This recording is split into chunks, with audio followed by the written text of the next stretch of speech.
శ్రీమాత్రే నమః. శ్రీ గురుభ్యో నమః. అనుకరణ ఎప్పుడు కూడా నాగరికత కాదు.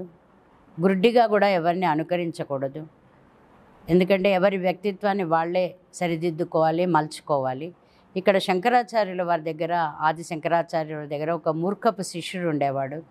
ఈయన ఏది చేస్తే అది ఆయన చేసేవారు. ఈయన శివోహం అంటే ఆయన శివోహం అనేవారు, ఈయన శివ అంటే ఆయన శివ అనేవారు. అంతకుమించి ఏం చేసేవారు కాదు.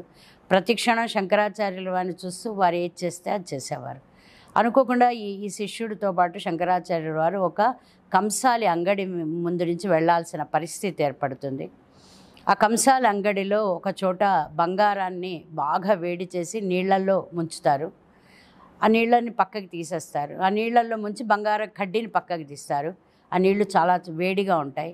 శంకరాచార్యుల వారు ఆ నీళ్లు తాగేస్తారు. శిష్యుడికి చెప్తారు, నేను ఏది చేస్తే అది చేస్తావు కదా, నువ్వు కూడా ఈ నీళ్లు తాగు అని. ఆయన తాగలేకపోతారు. అప్పుడు చెప్తారు, ఎప్పుడు కూడా గుడ్డిగా అనుకరించకూడదు, వివేక జ్ఞానంతో గురువుని అనుకరించాలి అని చెప్పి. అప్పటి నుంచి ఆ శిష్యుల్లో మార్పు వచ్చి కొంత తనను ఉద్ధరించుకోవడానికి తన వ్యక్తిత్వాన్ని రూపుదిద్దుకుంటాడు. శ్రీమాత్రే నమః.